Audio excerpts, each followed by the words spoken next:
Hello friends, welcome to बना frying. Finally काफी लंबे टाइम गैप के बाद में मुझे सीरीज याद आई गई, क्योंकि आप लोगों के बहुत सारे कमेंट्स आए थे। और अब जब ये सीरीज याद आ चुकी है तो मैं 1 महीने के अंदर जितने भी नए चैप्टर्स आए होंगे वो सारे एक्सप्लेन कर दूंगा। बस आप बहुत सारे कमेंट्स और इस वीडियो के ऊपर बहुत सारे लाइक कर देना। तो अब ये है फाइनल ऑफ सीरीज के सीजन 2 का एक और एपिसोड। Now let's begin. पिछले एपिसोड के एंड तक हमने देखा था मैंग अपने फादर की मुलाकात एल्विसा से कराता है, लेकिन थोड़े अलग ढंग से। वो उसे बताता नहीं है कि एल्विसा वो लड़की है जिसके साथ में मैंग काफी लंबे टाइम से काम कर रहा था। यहाँ पर मैंग ने अपने फादर को खेल इतना बताया है कि मैंग और एल्विसा दोनों आपस में काफी अच्छे दोस्त है। और एक बार मैंग ने एल्विसा की इस चीज की मदद की थी और एल्विसा उससे रिफंड दे रही है। रिफंड के रूप में एल्विसा यहाँ पर मैंग के फादर को एक कार देती है जिसकी कीमत काफी ज्यादा है। इसके अंदर काफी सारे पैसे हैं और ये वो पैसे हैं जो कि मैंग ने एल्विसा के साथ में रहते हुए कमाए थे। और मैंग ने इन पैसों को लेने से पहले एल्विसा को बता दी थी कि ये पैसे डायरेक्टली ना दिए जाए, क्योंकि घर पे इस चीज का जवाब देना काफी ज्यादा मुश्किल होगा। इसलिए इस तरीके से घुमा के इन पैसों को दिया जाए। मैंग के इस प्रपोजल को एल्विसा एक्सेप्ट कर लेती है और मैंग का फादर इन पैसों को एक्सेप्ट कर लेता है। उसके चेहरे के ऊपर एक अलग खुशी होती है। उसको इतने सारे पैसे मिल गए, चेहरे पे खुशी तो आनी थी। वो अपने बेटे की तो देखने लगता है और बेटे के चेहरे के ऊपर भी एक हल्की स्माइल आ जाती है।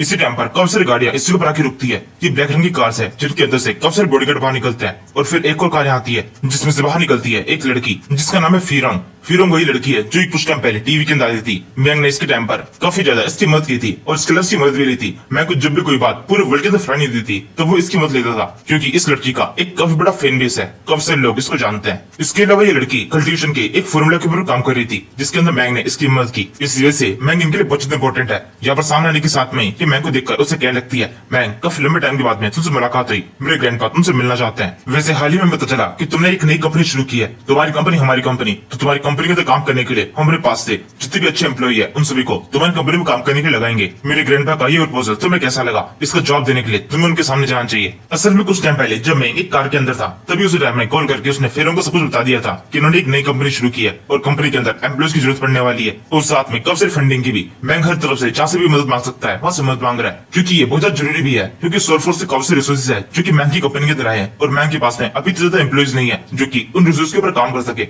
वो रिसोर्सेज बहुत ज्यादा इंपॉर्टेंट है, उनके ऊपर ऐसे ही किसी को भी काम करने के लिए नहीं दे सकता। इसी वजह से ये बहुत ज्यादा जरूरी है कि जितने भी हाथ उस रिसोर्स के ऊपर काम करे वो सारे काफी ज्यादा एक्सपीरियंस्ड हो। और क्योंकि फेरोंग मैंग की काफी बड़ी फैन होती है इसलिए फोन के ऊपर ही मैंग को सब्जेक्ट के लिए हाँ कह देती है। मैंग को बिल्कुल भी फेरोंग को यहाँ पे ज्यादा बनाने की जरूरत नहीं पड़ती। इसी समय मैंग जब इन बॉडीगार्ड्स को देखता है तो इन बॉडीगार्ड्स के चेहरे के ऊपर बिल्कुल स्माइल होती है। ये लगातार फेरोंग के ऊपर नजर बनाए हुए होते हैं। मुझे यहाँ पर ये इनका काम है। मैंग इसी वजह से इन लोगों के सामने थोड़ा कंफर्टेबल नहीं होता है। वो फेरोंग से बोलता है, हम यहाँ पर बात नहीं कर सकते हैं, मेरे साथ में इस बिल्डिंग के अंदर चलो।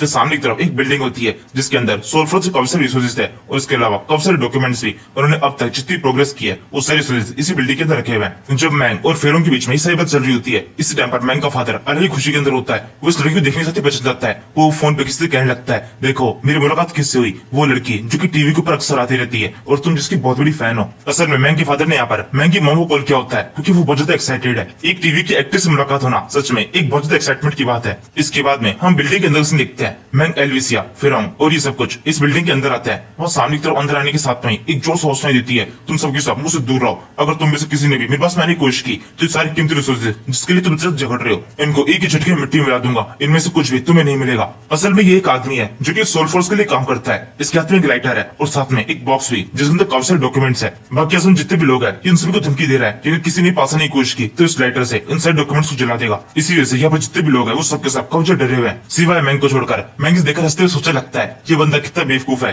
यहाँ पर हमारे लोग के बीच में घिरा हुआ है और इस तरीके से हमें धमकी देने की कोशिश कर रहा है। इसे तो सबक सिखाना पड़ेगा। ये सोचकर मैंग अपनी हाई स्पीड दिखाता है। एक ही झटके में इस बंदे के चेहरे के एकदम पास पहुंच जाता है और फिर गाल पे एक थप्पड़ मार देता है। मैंग का एक चटा खाने के साथ में इस बंदे की हालत पूरी तरह खराब जाती है। इसकी पूरी दुनिया घूम जाती है। ये जोर से गिर जाता है। इसके हाथ में से इसका लेटर भी छूट जाता है और साथ में वो सारे डॉक्यूमेंट्स भी। मैंग जल्दी से इस लेटर को पकड़ता है और यहाँ आसपास में जो बाकी लोग होते हैं इनसे बोलने लगता है, तुम सबके सब ऐसे खड़े क्या हो, इन सारे डॉक्यूमेंट्स को वापस इकट्ठा करो और इस इंसान को जो कि यहाँ पर प्रॉब्लम्स क्रिएट कर रहा है इसे से बाहर निकालो। मैंग की इस कारनामे को देखकर सबके सब काफी चौके होते हैं क्योंकि ये सब कुछ इतना जल्दी में हो गया कि किसी को कुछ भी दिखाई नहीं दिया। उन्हें बस इतना दिखाई देता है कि एक सेकंड पहले एक बंदे इनके सामने खड़ा होता और उसके अगले सेकंड वो बंदा जेल में पड़ा हुआ है। इसी चीज से फेरोंग और ज्यादा इंप्रेस हो जाती है। असल में एक मैंग से तो पहले से इंप्रेस थी, बस उसे चापलूसी कर थोड़ा सा और चिताने की कोशिश कर रही है। वो मैंग के पास आकर उसकी तारीफ करते हुए उसे कहने लगती है, बहुत अच्छे मैंग, तुमने इतनी बड़ी प्रॉब्लम को इतनी सही सुलझा दिया। अगर यहाँ पर इन डॉक्यूमेंट्स सुलझा देता तुम रिसोर्सेज के अंदर काफी बेहतर पीछे हो जाते। कई तरह के एक्सपेरिमेंट्स को हमें दोबारा से करना पड़ता। वैसे अभी तुमने जिस स्किल का यूज किया ये कौन सी स्किल थी?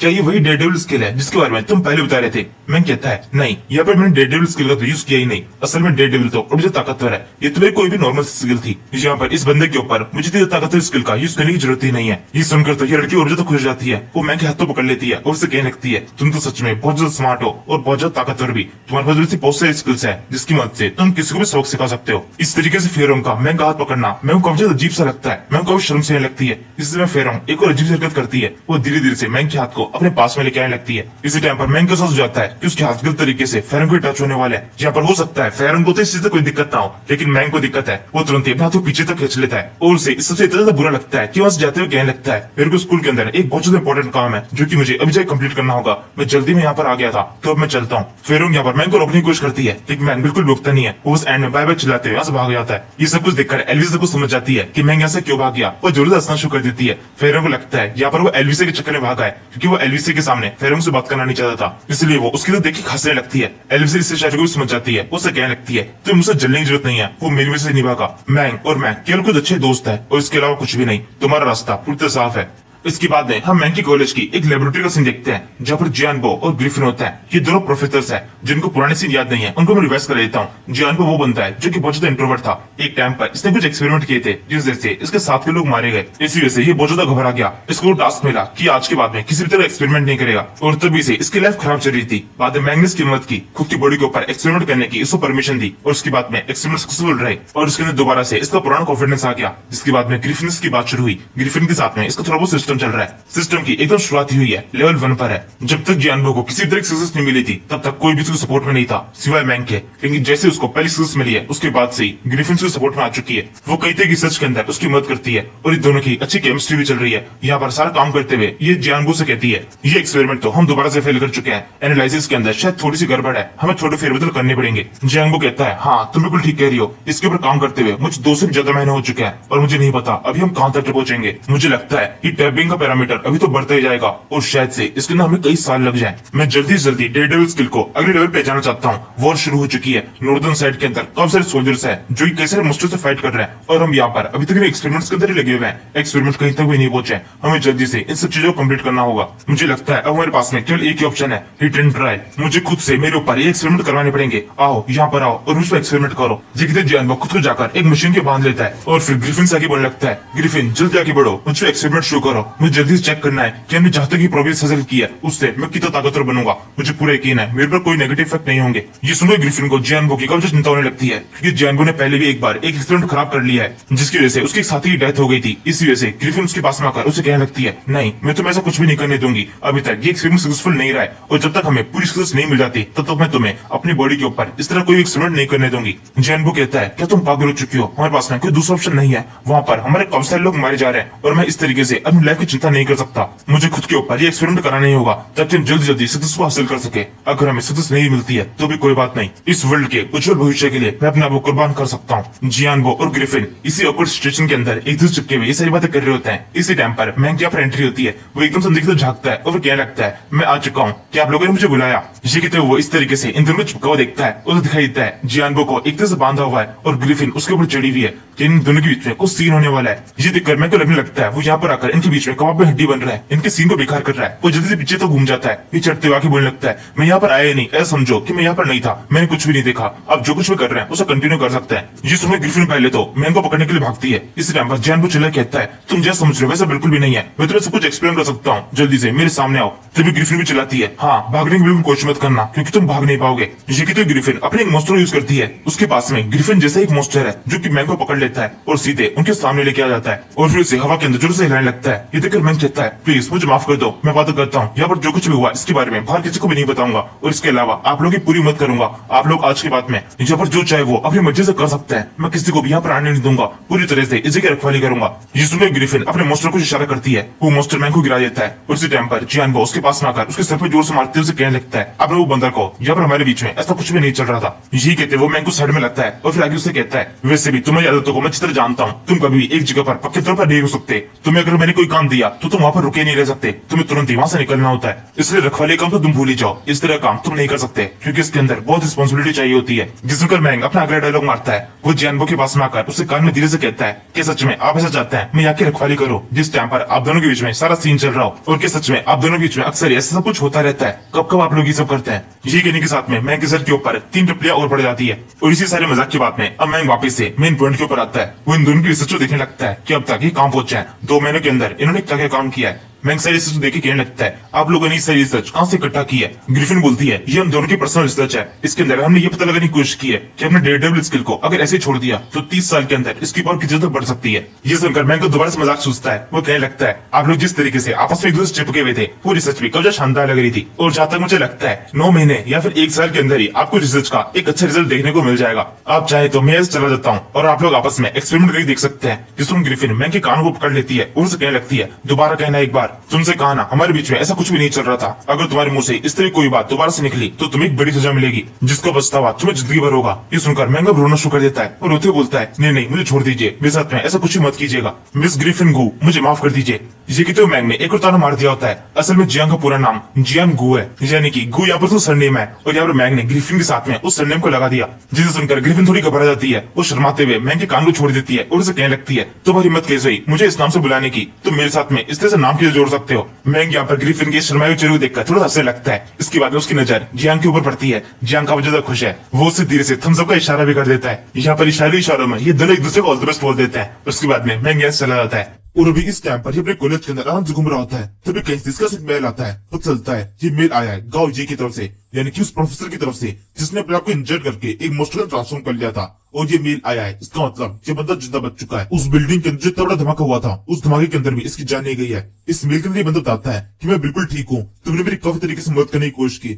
आखिर तक मुझे समझाने की कोशिश की, लेकिन मुझे कुछ समझ में नहीं आया, मैं तुम्हारी बातों को नहीं मान रहा था, जो कि काफी तक ठीक भी है। मैं अपने आसाब से अब इन इमोशंस को कंट्रोल कर सकता हूँ। ये सारे वॉर्म्स जिनके तो बिल्कुल दिमाग नहीं था अब इस सब के सब मेरी बातों को मानते हैं, इनके पास खुद के पास दिमाग नहीं है तो ये लोग मेरे दिमाग का यूज कर रहे हैं, और इस तरीके से मैं मॉन्स्टर्स को कंट्रोल कर पा रहा हूँ। ये पूरी तरीके से मेरे गुलाम बन सकते हैं। तुम जानते हो इससे ह्यूमैनिटी को कितना बड़ा फायदा हो सकता है। हम मॉन्स्टर्स के खिलाफ फाइट के अंदर मॉन्स्टर्स को यूज कर सकते हैं। अगर हम मॉन्स्टर्स को कंट्रोल करना सीख जाएंगे तो ये कितनी बड़ी बात होगी। हम कितने अच्छी तरीके से इन मॉन्स्टर्स का यूज कर सकते हैं एक वेपन की तरह। मैं बिल्कुल भी यहाँ पर ये नहीं कह रहा हूँ मॉन्स्टर्स को वेपन की तरह यूज करके हम आपस में एक दूसरे को प्रोटेक्ट करेंगे। इसका हम इस तरह से यूज कर सकते हैं कि इस मॉन्स्टर्स को हम शील्ड की तरह बना के रखें, अपने आप को प्रोटेक्ट करें, नहीं किसी और को प्रोटेक्ट करें। ये केवल हमारी थिंकिंग का फर्क होगा। और इसके अलावा मैं तो मैसेज कर पा रहा हूँ, इसका मतलब ये है मैं जिंदा बच चुका हूँ। इतने बड़े धमाके के बावजूद भी, जो कि पूरी तरीके से मेरे ऊपर हुआ था, इसके बावजूद मैं जिंदा बच चुका हूँ, जो कि एक बहुत बड़ी बात है। एक ह्यूमन सब सोचा जाए तो ये बहुत बड़ी चीज है। मैंने अपने आप को इतना खतरनाक बना दिया है कि इतना बड़ा धमाका भी मेरा कुछ भी नहीं बिगाड़ सकता। एक तरीके से मैं मोटल बन चुका हूँ। मेरी बॉडी ने अपने आप ही खुद को बहुत जल्दी हील कर लिया। मैं खुद को देखकर बहुत चौंका हुआ था कि इतनी जल्दी तरीके से मैं खुद को हील कैसे कर सकता हूँ, लेकिन मैं ये कर पा रहा हूँ, जो कि एक बहुत बड़ी बात है। और जब कभी मैं अपने अंदर सैडनेस को देखता हूँ तो जैसा सोचता है कि मैंने ये सब कुछ क्यों शुरू किया था। मैंने सब कुछ शुरू किया था ताकि ह्यूमैनिटी को मैं और आगे लेके जा सकूं, और इस तरीके से मैं सब कुछ को आगे लेके जा सकता हूँ। ह्यूमैनिटी ने एक नया स्टेप रख दिया है और इस तरीके से ह्यूमंस बहुत ज्यादा ताकतवर हो जाएंगे। ये बिल्कुल वैसा ही है जैसे कि हम स्किल्स को सीखते हैं, स्किल्स को सीखकर हमारी बॉडी ताकतवर बनती है, वैसे ही कुछ साइंस को सीखने के बाद में, साइंस इंजेक्शन को अपनी बॉडी में इंजेक्ट करने के बाद में हमारी बॉडी ताकतवर बनेगी। तो इसमें कुछ खास फर्क क्या है मैं अभी भी तुम्हारी बातों को समझता हूँ। अगर मैंने यहाँ पर आकर तुमसे दोबारा सामने की बात करने की कोशिश की, तुम दोबारा से कुछ ना कुछ बोलकर मुझे कन्विंस करने की कोशिश करोगे, लेकिन ये कन्विंस अब काम नहीं करेगा। मैं पूरी तरीके से अपना माइंड बना चुका हूँ कि ह्यूमैनिटी को अगला स्टेप रखना ही पड़ेगा। मैं जबरदस्ती सारी ह्यूमैनिटी से इस स्टेप को आगे रखवाऊंगा। यहाँ से तुम्हारे पास में 2 स्टेप है, या तो तुम मुझे इस स्टेप को रखने से रोक सकते हो और मेरे पैरों नीचे कुछ दे सकते हो, या फिर इस स्टेप को रखने में तुम भी मेरी मदद करो, मेरा सपोर्ट करो और ह्यूमैनिटी को आगे लेके जाओ। मैं तुम्हें दोबारा ऑफर देता हूँ, मेरे साथ में शामिल हो जाओ और मेरे हिस्सा बनकर ह्यूमैनिटी को आगे लेके जाओ। हमारा एक नया फ्यूचर देखो। मैं कोई संघ की प्रोफेसर नहीं हूँ, मेरा नाम है प्रोफेसर गाओ ये, जिसने ह्यूमैनिटी को एक नया कल दिखाया है। जो प्रोफेसर तुम्हें अभी एक विलन की तरह दिखाई दे रहा है, कुछ टाइम बाद में लोग उसको पूछना शुरू कर देंगे, एक हीरो की तरह समझेंगे, उनको एहसास होगा कि मैं कितना सही था और पूरी दुनिया कितनी गलत थी। जो कुछ मैंने किया वो सब कुछ पूरी तरह सही है, इसका मुझे एहसास हो चुका है और अब मैं पीछे नहीं हटूंगा। यहाँ से आगे मैं तुम्हें एक इन्फॉर्मेशन देना चाहता हूँ। मैंने अभी कुछ चीजों को सेंस किया है। मुझे पता चला है कि जो सारे एक्सपेरिमेंट मैंने किए थे वही सारे एक्सपेरिमेंट कोई और भी कर रहा है। कोई और है जो कि मेरा सक्सेसर बनना चाहता है, उसको चल चुका है कि मैंने किस किस तरीके से किन किन स्टेप्स को उठाकर खुद की बॉडी के अंदर सारे चेंजेस किए हैं, और अब उसने भी अपनी बॉडी के अंदर इन चेंजेस को करना शुरू कर दिया है। इस तरीके से इस स्टेप को आगे रखने में लोग मेरी मदद कर रहे हैं, मेरे साथ में लोग जुड़ते जा रहे हैं। तुम्हारे पास ये मौका है, मेरे साथ में जुड़ जाओ, वरना मेरे को तुम्हारी जरूरत नहीं पड़ेगी। ये तो बस शुरुआत है, अभी तो शुरुआत में इतने प्रोफेसर मेरे साथ में आ रहे हैं, मुझे पता नहीं है ये लोग कौन है, लेकिन इन्होंने काम शुरू कर दिया है और कुछ टाइम के अंदर इनकी रिसर्च भी उसी लेवल पहुंच जाएगी जहां पर मेरी पहुंच चुकी है। और फिर तुम कैसे सबको रोक पाओगे? क्या तुम्हारे अंदर इतनी ताकत है किस सारे प्रोफेसर को तुम रोक पाओ? क्या तुम मुझे अकेले रोक सकते हो जो तुम इतने सारे को रोक पाओगे? गाओ ये कहता के साथ में ये मेल खत्म हो जाता है। मेल के अंदर आखिरी के अंदर केवल एक बात लिखी होती है, हमारा फ्यूचर हमें इंतजार कर रहा है, फ्यूचर को आने से तुम रोक नहीं सकते हो, उसको एक्सेप्ट कर लेना ही तुम्हारे लिए ठीक होगा। और अब इसको पढ़ने के साथ में मैंग बुर्च घबरा जाता है, उसे अच्छा लगता है ये सब कुछ क्या हो रहा है। एक प्रोफेसर गाओजी को रोकने में मेरी हालत खराब हो गई थी, उसने इतनी बड़ी बिल्डिंग को बर्बाद कर दिया, उससे हम फाइट नहीं कर पा रहे थे, लेकिन अब तो यहाँ पर और भी कम से प्रोफेसर हो चुके हैं। ये सब की सब संघी प्रोफेसर है, ये किस तरीके से पावर को यूज करने वाले हैं कोई कुछ भी नहीं जानता। और ये गाओजी सुन के बहुत ज्यादा खुश हो रहा है, क्या वो खुद भी ये चीज नहीं सोच पा रहा है कि दूसरे प्रोफेसर इसे गलत से यूज करेंगे? ये तो बहुत ज्यादा खतरनाक हो रहा है, मुझे जल्दी से इसे रोकने की कोशिश करनी पड़ेगी। इसके बाद मैं सबसे पहले सुनिया को लिंक करके सब कुछ बताता है कि किस तरह से गाओजी का मेल आया था, मेल के अंदर क्या क्या लिखा हुआ है, और यहाँ से आगे मुझे सबसे पहले सोंग जियान से बात करनी चाहिए क्योंकि वो इनकी मदद कर सकता है। सोंग बिल्कुल ऐसे करती है, वो मैंग को लेने की चली जाती है और उसके बाद यहाँ सीधे पहुंच जाते हैं सोंग जियान के पास में। सोंग जियान को सोच करने के बाद में मैंग सामने डिमांड रखता है कि जितने उसके उतने लोग इकट्ठा किया जाए और फिर जल्दी से एक इन्वेस्टिगेशन शुरू किया जाए, पता लगाया जा सके कि कौन सा प्रोफेसर है जो इस काम के अंदर गाओजी के साथ में लगा हुआ है। गाओजी ने जिसको डेट किया था वो प्रोफेसर है कौन से, और साथ हमें ये पता लगना पड़ेगा कि गाओजी इस टाइम पर कहां पर छुपा हुआ है, वो कहीं ना कहीं जिमी के अंदर छुपके बैठा हुआ है, कोई अंडरग्राउंड जगह है। मैंग किस बात को सुने एक्सप्लेन करती है कि उसके पास में वॉर्म्स की पावर है, वो वॉर्म्स को कंट्रोल कर पा रहा है, तो बिल्कुल जिमिन के ऊपर रुकने का रिस्क नहीं लेगा क्योंकि वॉर्म्स बहुत ज्यादा बड़े होते हैं, जिमिन के ऊपर उनको संभाल के रख पाना काफी ज्यादा मुश्किल होगा। लेकिन जिमिन के नीचे इस तरह की कोई दिक्कत है नहीं, उसके पास वॉर्म्स को कंट्रोल करने की पावर है, वो साइंस जिमिन के नीचे अपना खुद का एक बेस बना सकता है। तभी सोंगजियान बोलता है तो ये इन्फॉर्मेशन हमारे किसी भी काम की नहीं है, हम किसी भी तरीके से उस बंदे गाओजी को नहीं ढूंढ सकते क्योंकि जिमिन के अंदर हम किसी भी इंसान को ढूंढेंगे कैसे? हमारे पास में इतनी बड़ी टीम नहीं है कि पूरी दुनिया के अंदर बिखर कर इधर उधर उसको ढूंढने की कोशिश कर सके, वो कहीं पर भी हो सकता है। मेरी टीम अभी इतनी बड़ी नहीं है, एक्स लिस्ट अभी 2 साल पहले शुरू हुआ है, हमारी टीम के अंदर बहुत कम लोग हैं। मैं कहता है मैं समझ सकता हूँ, लेकिन हम किसी और से मदद ले सकते हैं जैसे कि हायर कोर्ट या फिर कोई और कमेटी जो कि सब काम के अंदर हमारी मदद कर सके, हम उनको थोड़ा बहुत शेयर दे देंगे या फिर कुछ और इन्फॉर्मेशन जो भी उनको चाहिए होगी वो सब कुछ उनको मिल जाएगी, बस किसी भी तरीके से वो हमारी मदद करे। इसके जवाब में सोंगजियान कहता है लेकिन ये भी काम नहीं करेगा क्योंकि हमें कुछ पता नहीं कि हमें किस जगह पर रिसर्च शुरू करनी है और ये रिसर्च किस बेस पे हो रही है, ये भी हमें कुछ भी नहीं पता। और सबसे बड़ी बात, इस तरह की रिसर्च के अंदर कब सारे पैसे खर्च होते हैं, हमें कब सारे सामान इकट्ठा करना पड़ेगा, कब सारे लोग इकट्ठा करना पड़ेगा, उन सभी लोगों को उन रिसोर्स को यूज करना सिखाना पड़ेगा। जिमिन में चेक की जाने वाली रिसर्च के अंदर बहुत ज्यादा टाइम और बहुत ज्यादा पैसा लगता है कि हमारे पास में इतना पैसा और इतना टाइम है, कोई हमारी बात को नहीं मानेगा और सबके सब इसको नकार देंगे। सोंगजियान की इस बात का मैंग के पास में कुछ जवाब नहीं होता क्योंकि उसने जो कुछ भी कहा है वो एकदम सच है, कोई मदद करने वाला नहीं है, बिना किसी सबूत के हम किसी और से पैसे मांग भी नहीं सकते हैं, कोई पैसे नहीं देगा। जमीन के नीचे एक प्रोफेसर ढूंढना बिल्कुल ऐसा है जिस समुद्र के अंदर एक छोटी सुई को ढूंढना जो कि मिल जाए तो ठीक है, नहीं मिली तो पूरे पैसे बर्बाद हो जाएंगे। थोड़ा सोचने के बाद मैंने बोलने लगता है तो फिर ठीक है, मैंने सोच लिया है, अब मुझे क्या करना है, अब जो कुछ भी करना है वो मैं खुद करूंगा, इस मिशन को मैं खुद से खुद के दम पर कंडक्ट करने वाला हूं। और फिर हमेशा की तरह सुने इस बार भी आगे बढ़कर मैंग को सपोर्ट कर रही होती है, वो आगे बढ़ते बोलती है क्या वो भी इस मिशन के लिए पूरी तरह तैयार है, मैंग के साथ इस मिशन के अंदर वो भी जाने वाली है। सोंगजियान बोलता है तुम्हें अच्छी तरह पता है ना जमीन के अंदर किस तरह खतरे होते हैं, ये जगह बिल्कुल नॉर्मल नहीं होने वाली है, तुम काफी बड़े खतरे में पड़ जाओगे। मैंग कहता है तुम बिल्कुल ठीक कह रहे हो, कौन सा खतरा हो सकता है, लेकिन मैं किसी भी खतरे को देखकर पीछे हटने वाला नहीं हूँ। मैं यहाँ पर बैठे बैठे ये नहीं सोच सकता हूँ कि ड्रैगन सिटी के ऊपर किसी तरह खतरा नहीं है और कोई भी खतरा आने पर हम उसको फेस कर सकते हैं, क्योंकि जब खतरा आएगा तब उसको फेस कर पाना काफी मुश्किल होगा, इसलिए अच्छा होगा खतरे को पहले से आगे बढ़कर खत्म किया जाए। मैंग का ये डायलॉग सुनने को बहुत शानदार लगता है। वही बोलती है हाँ बिल्कुल मैंग तुम बिल्कुल ठीक कह रहे हो, मैं सबके अंदर पूरी तरह तुम्हारे साथ में हूँ। सोंगजियान तुम इतना काम कर दो, जितने सामान तुम इकट्ठा कर सकते हो उतने रिसोर्स हमारे लिए इकट्ठा कर दो, उसी के बलबूते पर हम इस मिशन को शुरू करेंगे और इसे अच्छी तरह कंप्लीट करेंगे। इससे में मैंग सुनिया को मना करने लगता है कि उसको इस मिशन पे नहीं जाना चाहिए क्योंकि काफी ज्यादा खतरनाक हो सकता है। सोंगजियान बिल्कुल ऐसे कर रहा है, वो भी आगे बढ़ते बोलता है मैं तुम दोनों को ब्रेन वॉश कर सकता हूँ, बड़ी साइंस है, कुछ ऐसे डायलॉग मार सकता हूँ जिससे तुम दोनों इस मिशन के लिए मना कर दोगे, लेकिन मैं बिल्कुल वैसा करना नहीं चाहता, मैं चाहता हूँ तुम लोग आसानी से मान जाओ, इस जगह पर तुम्हारे सामने बहुत ज्यादा खतरा हो सकता है, किसी भी समय किसी भी जगह से तुम पर अटैक हो सकता है। सुनिया बोलती है नहीं ऐसा तो बिल्कुल भी नहीं हो सकता, तुम जानते नहीं हो, लेकिन शायद से तुम्हें पता होना चाहिए था कि मैं एक फीलर हूँ। फीलर का मतलब ये होता है मुझ पर कहीं से भी किस तरह का अटैक होने वाला हो तो अटैक होने से पहले मुझे पता चल जाता है कि कहां से कौन सा अटैक होने वाला है, तुम ज्यादा देख नहीं सकते, वहां तक मैं महसूस कर सकती हूँ, इसलिए मेरे ऊपर इस तरह कोई भी अटैक नहीं हो सकता जो कि मुझे चौंका सके। इसलिए मैं अपने पास से मोबाइल बाहर निकालता है, इस मोबाइल के अंदर एक तस्वीर होती है ये उस टाइम की तस्वीर है जिस टाइम पर एक वॉर्म ने सोनिया को प्रोटेक्ट कर दिया था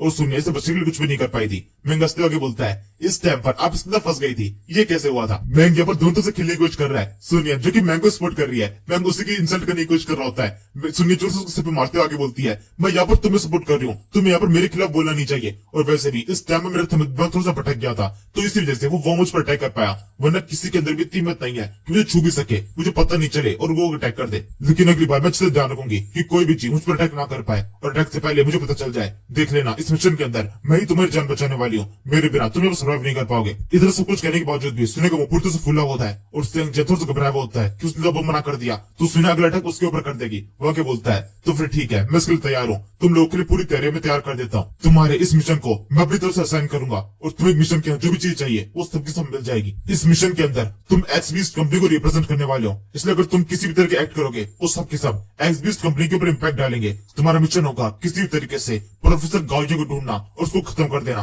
उसके जो भी काम है उस सब कुछ को रोकना। और एक और बात, एक्स बीस्ट कंपनी के लिए वो प्रोफेसर गाओजी उतना इंपॉर्टेंट नहीं है जितना इंपॉर्टेंट तुम दोनों हो, इसलिए अगर गाओजी नहीं मिलता है तो भी कोई बात नहीं। अगर तुम इस मिशन से जितना लूट आते हो, तुम्हारे ऊपर किसी खरोच नहीं लगती है, तो वो भी इस मिशन को कंप्लीट माना जाएगा। तुम दोनों के साथ में कुछ भी हो जाना एक्स बीस्ट कंपनी कभी बर्दाश्त नहीं कर पाएगी, इसलिए अपना अच्छे से ध्यान रखना। ये सारी बात करने के बाद में मैंग और सोनिया दोनों ऑफिस से बाहर निकल जाते हैं। मैं आखिर बार सोनिया से बोलता है, मिस सोनिया आपको पता है ना ये मिशन कितना खतरनाक हो सकता है, हमारे ऊपर जंगली वॉर्म्स अटैक करेंगे जो कि बहुत ज्यादा खतरनाक होते हैं, उन सभी से हमें फाइट करनी पड़ेगी, क्या आप उन सभी से फाइट करने के लिए तैयार है? और इसके अलावा जैसे कि प्रोफेसर गाओजी ने कहा था, उसके अलावा भी कुछ और प्रोफेसर है जो कि इससे भी काम के आगे बढ़े हुए हैं। इसका मतलब हमें कुछ और तरह के मॉन्स्टर्स का भी सामना करना पड़ सकता है, और वो किस तरह के अटैक करेंगे वो भी हमें कुछ भी नहीं पता है। आपकी जान के ऊपर एक बहुत बड़ा खतरा है, आप चाहे तो अभी भी यहाँ से पीछे हट सकते हैं। सोनिया बोलती है, नहीं बिल्कुल भी नहीं, मैं इस मिशन से किसी से पीछे नहीं हटने वाली, मैं पूरी तरीके से तुम्हारा सपोर्ट करने वाली हूँ। और वैसे भी अगर मैंने तुम्हारा सपोर्ट नहीं किया तो इस मिशन के अंदर तुम बिल्कुल भी आगे नहीं बढ़ पाओगे, मुझे तुम्हारा सपोर्ट करना ही पड़ेगा, कोई दूसरा ऑप्शन नहीं है। जो फिर कहना चाहिए तुम मेरा सपोर्ट कर रहे हो, ये मेरा मिशन है। ये कितने सुनिया यहाँ पर मैंग के पीछे भी चल रही होती है। मैंग को देखते हुए सुनिया को लिन चुआन की याद आ रही होती है, क्योंकि लिन चुआन भी कई बार मैंग की इतनी बातें क्या करता था ह्यूमनिटी के बारे में, ह्यूमनिटी को बचाने के बारे में और उसको फ्यूचर में आगे लेके जाने के बारे में। इस तरह की बातें अक्सर लिन चुआन की मुझे सुनाई देती थी, और उसी को याद कर करके उसे मैंग के अंदर लिन चुआन की झलक दिखाई दे रही है। और अब इसके बाद में इन लोगों की रिसर्च शुरू जाती है। ये रिसर्च एक अध्ययन रिसर्च है, इनको पता नहीं कहां पर ढूंढना है, इन्होंने सब जगह पर ढूंढना शुरू कर दिया है। सबसे पहले ये सबवे के लागे पहुंचता है, वहां पर थोड़ा बहुत निशान दिखाई देते हैं, लेकिन काफी देर तक ढूंढने के बाद में कुछ मिलता नहीं है। इसी तरीके से कई दिन बीत चुका है, ये एक रेस्टोरेंट के अंदर बैठकर आराम कर रहे होता है, और फिर दोपहर से इन्हें कोई हिंट मिलता है किस जगह पर एक अजीब सा गड्ढा है, उस गड्ढे के अंदर चले जाते हैं। ये एक रिसर्च सेंटर है, और यहाँ से बिना डरे इस गड्ढे से नीचे उतरने के बावजूद भी इनको यहाँ पर भी कुछ भी नहीं मिलता। इनकी एक और रिसर्च पूरी तरह बर्बाद हो चुकी है। और इस तरीके से कुछ और दिन बीत जाता है, जब सुनिया को ऑफर करती है कि किसी जगह पर बैठ कर आराम करते हैं, और फिर सोचते हैं कि आगे करना क्या है। यहाँ से ये लोग एक और कैफे पहुंच जाते हैं जिसका नाम है ड्रैकून कैफे, और आपस में कुछ बात करने लगते हैं। ये मिशन काफी खतरनाक तरीके से बिल्कुल भी कुछ हुए बिना आगे बढ़ता जा रहा है, हम केवल अपना टाइम वेस्ट कर रहे हैं और हमें कुछ भी नहीं मिल रहा है। बिना किसी भी हिंट के इस तरीके से हर एक जगह पे जा जाके चेक करने में तो काफी लंबा टाइम बीत जाएगा, और हो सकता है हमें कुछ मिले भी ना। ये सारे ख्याल अंदर दिमाग के अंदर घूम रहे होते हैं। तभी सुनिया मुड़ को थोड़ा लैंड करने के लिए मैंग से बोलने लगती है, मैंग वैसे तुम्हें क्या लगता है इस कैफे के अंदर और भी कितने सारे लोग बैठे हुए हैं, ये सब के सब एकदम बेफिक्र है, इनको पता ही नहीं है कि इनके ऊपर कितना बड़ा खतरा जल्दी आने वाला है। इनको खतरे का बिल्कुल पता नहीं, आराम से अपनी लाइफ को एंजॉय कर रहे हैं। इनकी लाइफ के अंदर केवल एक ही दिक्कत है कि सुबह खाना खाने के बाद में शाम खाना किस तरह से खाएंगे, ऑफिस में कितनी दिक्कत होने वाली है, घर के अंदर बीवी को किस तरह से मारेगी, या फिर बच्चों को किस तरह से मारेंगे, बच्चे सोचते हैं इनकी पढ़ाई किस तरह से होगी। इनको इस तरह को बिल्कुल भी खतरा नहीं है, क्योंकि जान खतरे में पड़ सकती है, किसी भी समय जमी बीच से कोई चीज आएगी और उनके ऊपर अटैक कर देगी। यहाँ पर ऐसा बिल्कुल भी नहीं है कि इनको अंदाजा नहीं है कि ऐसा कुछ हो सकता है या फिर नहीं। इन सभी को पता है कि कभी न कभी ऐसा कुछ होने वाला है, कभी भी इनके ऊपर कोई अटैक हो सकता है, लेकिन इसके बावजूद भी इनमें से कोई भी डरा हुआ नहीं है। ये कितनी ज्यादा कमाल की बात है, हम सारे लोग कितने डेवलप हो चुके हैं, हर समय अपने अंत की ओर जाने के बावजूद भी इस सब के सब अपने काम को एकदम ठीक ढंग से कर रहे हैं, बिना किसी भी चीज के डर को दिखाए हुए। इन सभी लोगों की काबिलियत हमारी काबिलियत से काफी ज्यादा कम है, लेकिन इसके बावजूद भी ये लोग बिल्कुल घबरा नहीं रहे। तो फिर हम कौन होते हैं घबराने वाले? हमें भी ठीक तरीके से एकदम इनकी तरह बिहेव करना चाहिए, एकदम नॉर्मल बिहेव। काफी सारी चीजों को हम ठीक कर सकते हैं, ये ताकत हमारे पास में है, लेकिन इनके पास में ऐसा कुछ भी नहीं है। लेकिन फिर भी जब इनकी लाइफ नॉर्मल हो सकती है तो हमारी लाइफ भी नॉर्मली होनी चाहिए। ये घबराहट जो कि हमारे चेहरे के ऊपर है ये बिल्कुल भी दिखनी नहीं चाहिए, ये तो नॉर्मली बिहेव करो। सोनिया की तरफ से इतने अच्छे डायलॉग सुनकर मैं कब धीरे करके मूड एकदम ठीक होने लगता है। वो फिर आगे बोलता है, मिस सोनिया आपका बहुत शुक्रिया। ये कितना एकदम से खड़ा हो जाता है, वो कहीं पे जाने वाला है। सोनिया पूछती है, तुम जा कहा रहे हो? मैं कहता है, आपकी बात मुझे समझ आ चुकी है, जैसे कि सारे लोग वो कर रहे हैं जो कि कर सकते हैं, वैसे ही अब मैं वो करने वाला हूँ जो कि मैं कर सकता हूँ। या तो सीधे मैं सुपरनोवा गिल्ड जाऊंगा। और अब इसके बाद में हम सुपरनोवा गिल्ड का से देखते हैं। मैंग, सुनिया, यहाँ पर इस बंदे क्विनो से मिलने के लिए आए हैं। क्विनो एक टाइम पर मैंग के साथ में काफी खतरनाक तरीके से लड़ाई किया था, लेकिन बाद में इन दोनों के बीच में काफी अच्छी दोस्ती हो गई थी और अभी दोनों काफी अच्छे पार्टनर बन चुके हैं एक ही बिजनेस के अंदर साथ में। यह पहुंचकर मैंग इसको बताता है कि वो एक बहुत ताकतवर बंदे जोंघा से मिलने वाला है और जोंघा एक बहुत ही ताकतवर बंदा है। वो काफी ज्यादा ऊंचे लेवल पर है और उसका एक बहुत बड़ा फैन बेस है। जब ये सब कुछ क्विनहो सुनता है तो क्विनहो पहले से इस बंदे जोंघा को जानता होता है। वो उसका बहुत बड़ा फैन है। वो बहुत ज्यादा खुश जाता है, खुश होकर बोलता है कि सच में तुम जोंघा को जानते हो,